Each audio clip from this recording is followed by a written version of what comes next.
In photography, there's so much gear out there thrown on our faces, it gets difficult trying to figure out what to buy and what not.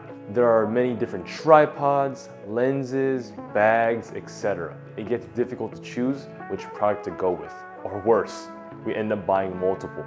With any product, you want to do your own research, as with each product, they're made for certain groups of people, and for the items I'll talk about in this video, I just didn't fit into that group of consumers. It doesn't mean that the products are necessarily bad, they just weren't for me. I hope my opinion, along with other opinions you see, will help you make a decision on whether you purchase the item that you want to purchase. With that said, I will go over the things I wish I would have done with certain gear. Tripod. Before my Sude tripod, I had bought the Manfrotto Advanced Travel Tripod. I was looking for a lightweight travel tripod that wouldn't necessarily break the bank, and that was my first mistake.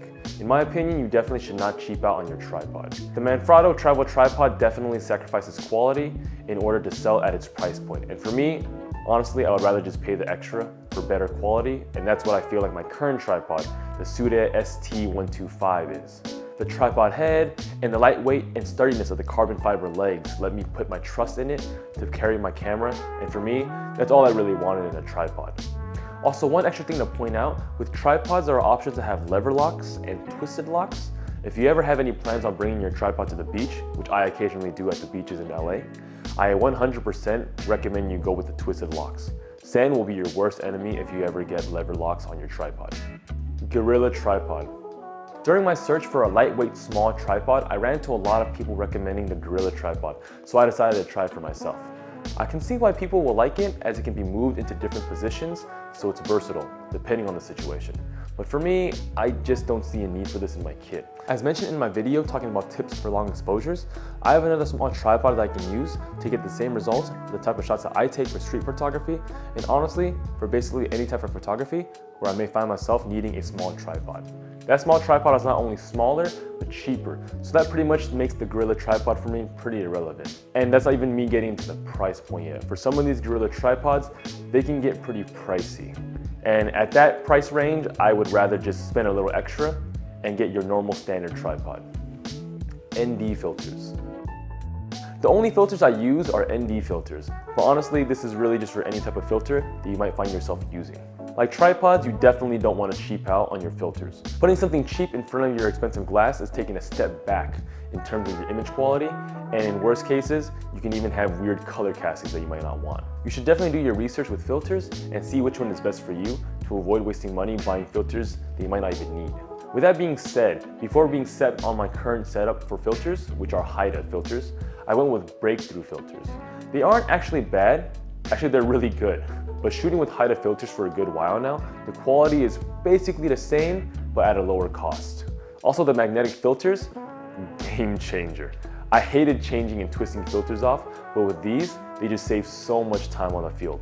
I just clip them on, and I'm done. Camera bags. Currently, I have about 3 bags and 1 sling, when in reality, I really only need 1 sling for photo walks, and 1 bag for when I need to carry a bit more on those photo walks and for travel. For my 3 bags, I have the Peak Design Everyday Backpack 20 liter and the Peak Design Travel Backpacks, both the 30 liter and the 45 liter.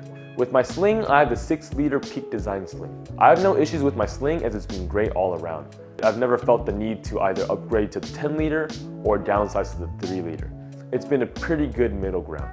With my bags though, again, there's just no need for 3 bags. I found the Peak Design 30 liter travel backpack the best for everyday walks whenever I need to bring more, like my tripod or a couple of lenses, and also when I need to travel. My issue with my other bags are that the 45 liter travel backpack is just too big. By itself, it's bulky and heavy, and that's not even with me putting anything inside it. I bought it as a replacement for a carry-on luggage suitcase, but I found it a nuisance as it was so heavy on my back, which can be especially felt when traveling, which is, the point of the bag. And at that point, I'd rather just use a carry-on suitcase, which costs way cheaper. With the everyday backpack, it's all right, but with the way I found myself being able to use a 30 liter travel backpack as basically an everyday backpack, the actual everyday backpack is pretty much useless at this point. I haven't even mentioned the price, because the Peak Design backpacks are pretty pricey, so you definitely don't want to be buying too many if you don't need them. And for 99% of us, you probably don't need them. Everyone can save so much money simply by not buying all these items that are being advertised as something a photographer needs. Instead of buying 10 bags or 7 tripods, I would rather use the money to travel while using the gear I need to get the shots I want. At the end of the day, that's the reason I got into photography. I want to spend as much of my time traveling and enjoying photography. So that's it for today. Comment below in the comment section below if you have any other items you can think of that you definitely don't need that would help others save money. Like and subscribe if you like this video and would like to see more. Until next time.